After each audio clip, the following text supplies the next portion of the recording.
The usually the argument people give for why it's permissible to eat animals and not permissible to eat people, for example, because people are like also sentient creatures. We're actually quite close to animals, only we are just a bit smarter. So they give this specific reason that we are smarter and animals are dumb. If they were intelligent like us, we wouldn't be eating them because you can't eat your equal. It's just like a terrible thing to do. But eating someone, something, let's say, that's dumber than you, even though it has a lot of other characteristics that are in common with you, it's all right because who cares? They're dumb shit. Um, so I'm just thinking if that's the main reason why it's okay to eat, for example, pigs and cows is because they are dumber. Um, then if tomorrow our planet becomes hijacked by higher evolved aliens and they come up here and say, hey, what a wonderful world, crawling with these parasized, yummy, tasty human beings, dumb assholes, that we are gonna be very lucky cooking lots of kebabs out of them. Because look at them. I mean, look at all they're doing. Do they look intelligent to you? I mean, come on.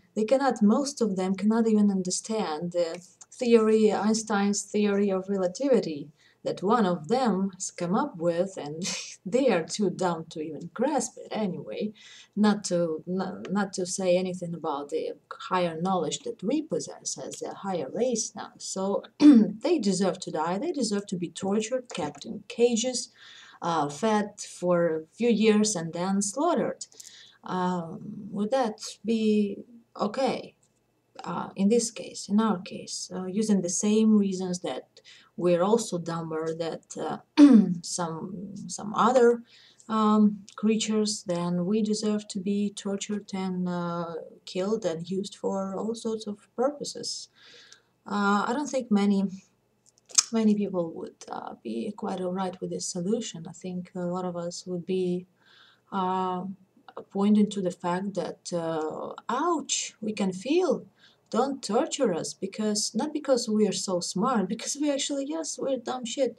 But don't torture us because we are capable of feeling, experiencing pain, and that's not right. To be causing pain to someone that can feel, right? So in this case, we would actually use the argument which we deny to animals. We we do not recognize that they deserve to be spared of unnecessary suffering only solely on the basis that they can suffer. And that's why we should avoid imposing more suffering on them. But we would have used this argument to protect our own assets, our own interests. So that's called hypocrisy.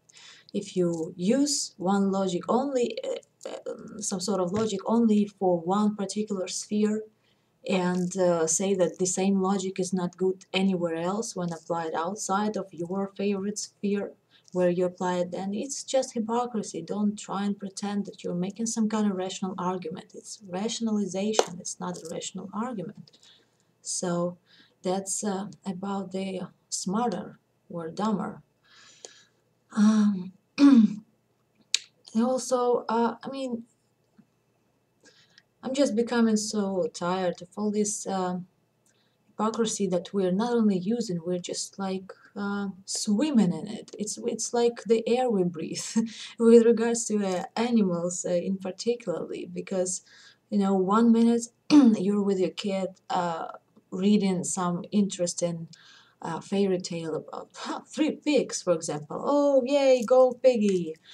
So cutesy, dootsy little piggy, and then you cook a porky pig for dinner, and then you buy a leather bag from made of a cow, and then your kid watches a movie where he is really emotionally connected to some cow character in that movie, and he wants everything good to come the cow's way, for example. And adults, same shit. All these animal emails with animals forwarded to each other. Oh, look at that cutesy little chicken. Look at. Oh, by the way, you coming for beer and chicken wings tonight? Yeah, sure. Oh, okay. Let's watch some other pics of cute chickens. And it's no one seems to be bothered by it, and I'm just thinking, why shouldn't you be bothered with the fact that you're eating something that you seem to see as adorable, cute, and it evokes some very nice emotions in you, and then an hour later you buy a steak and no emotions, totally detached from it. um, it just doesn't make any sense at all. you know it's pretty pathetic. So I just hope that in future more people will realize it and stop promoting this hypocrisy as a way to go. Especially if we're arguing that we've evolved and acquired this magnificent brain capacity. If we're actually smarter, why don't we show it somehow? So far we have only been smarter, and coming up with smarter rationalization why we should treat animals worse than we treat, for example, dumb humans. Dumb humans with IQ of a pig. If that's okay, if we cook them and eat them for dinner instead of caring for them, and assigning human rights to them, they're not really smart as we count to be necessary for being human. So what does it mean human mean? What does it mean? Does it only mean that you should have all the physical appearance of a human being? Does that make you a human being worthy of human rights? Or should you have some other characteristic, some cognitive, some emotional characteristics, something that's less material, more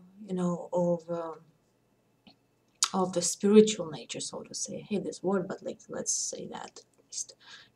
To me, there's some sociopathic killer is not really human. He lacks one really important capacity that humans have. Even animals do have that. He lacks empathy. So he's not really human. Okay, he has two legs, he has some kind of a human-like brain or a fully functioning brain. He just lacks one important region, the region that's responsible for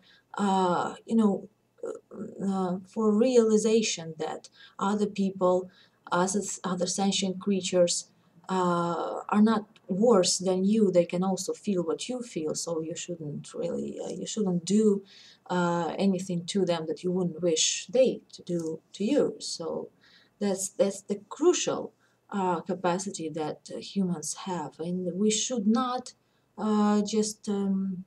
try and turn it off, because that's what we're doing selectively. Sometimes we turn it on. We say, "Yeah, I'm gonna empathize with this person, but not with that person." In this case, we turn it on about with regards to humans, and then we turn it off when it's animals, or very even more selectively. Like we empathize with our dog or our cat, but we couldn't care less about some pig that was bred far away for our future enjoyment on a plate. So that's that. Also, I wanted to uh, a little bit touch upon that. I'm not directly responsible. I'm not part of a problem, because the meat is already on the shelves when I go and buy that. No, you are responsible. Don't fool yourself with that. Of course, it feels uh, less direct. This action when you buy that's something that's already been killed, right? So you don't feel like you are the one who ordered the killing. But that's exactly what it is.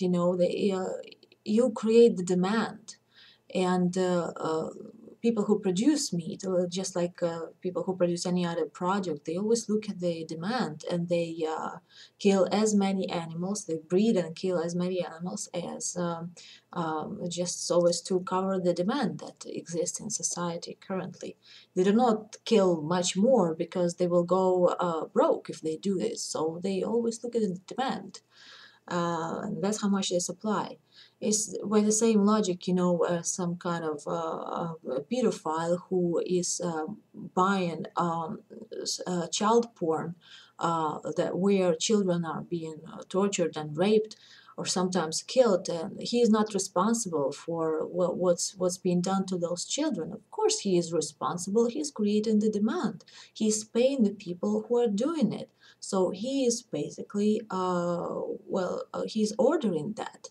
It's with his money that it's being done. It's being done in his name, so then he can then watch and consume the product.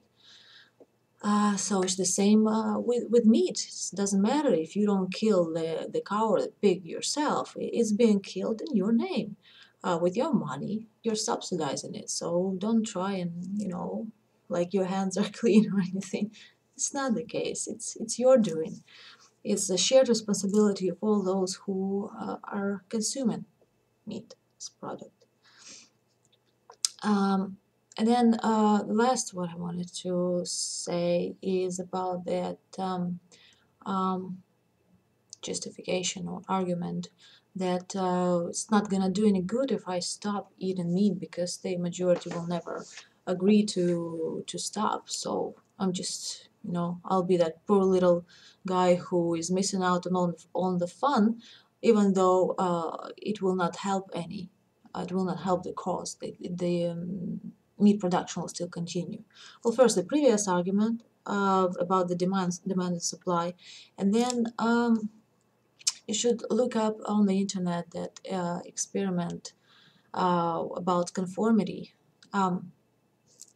I'll post a link to it, I guess, later, because I don't want to allocate too much time trying to describe what you'll be better off reading for yourself. But the point is, it doesn't take 90% to change the opinion of 90% of people. What you need is only about 10%. You don't need the majority to change the opinion of the majority. It's actually always being changed by the minority of people. You only need, somebody to stand up and go the other way and show the alternative view on the problem, to have more and more people join in, and so the minority sometimes it becomes the majority.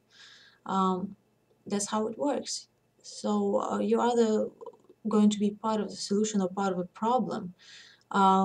Even by being yourself a vegetarian, and you meet people and you go eat out in restaurants, and they notice that you do not eat meat, and it will be another moment in their life when they will think about this, when they will not think about it if they only meet people who always order beef steaks with them, but they will give it another second or I don't know minute of their time and think about it. Well, I know that person seems quite reasonable, is not some kind of a dumb idiot, and he's not eating meat or she's not eating meat, so maybe I should reconsider. I don't know. So that's how it works. You sort of, that's how ideas spread. You lead by example also. So it's your responsibility to, if you agree with this position, it's your responsibility to lead by example.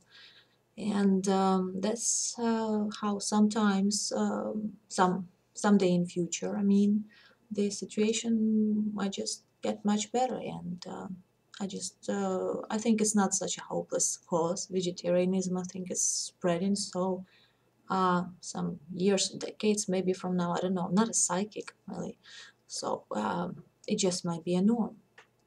and the meat eating will be some kind of one of those archaic traditions that are supported by some kind of small minority that still cannot abolish it, like they cannot abolish, I don't know, female circumcision or anything. I mean, it will be barbaric someday. Uh, yeah, so probably I will not live to see the day.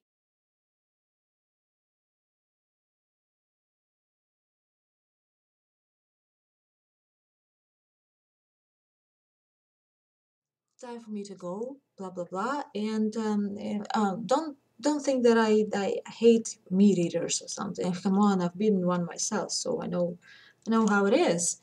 Um, and most of my friends are still meat eaters.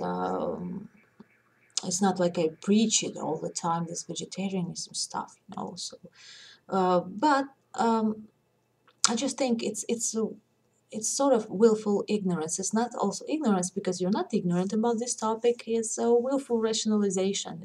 It doesn't mean that the people who eat meat are necessarily lacking the emotional capacity or something. It's just that they willfully turn it off because they want to cheat a little bit, like we all do. A lot of times, we're cheaters. We cheat ourselves. We lie to ourselves. We rationalize things. So that's what they're doing because it's convenient, it's pleasurable, and and you cling to it because you care for yourself, right? We're all selfish, and I understand that, but I hope we can sort of at some point uh, master our selfishness to some degree, and we can sacrifice a little bit to save other sentient beings a lot of pain and suffering. And yeah, I guess it should count as pleasure too when you know that you're not you're not doing anything to maximize the suffering of other sentient beings, that you're willfully sparing them of the suffering that your ancestors weren't sparing them of. I mean, because it's just so insane. We feel entitled that animals are some sort of free vehicles for us to achieve all sorts of aims. And today, in civilized countries, we have all sorts of other solutions to spare them of their torment that we've been imposing on them for ages. So I just think that's the right thing to do.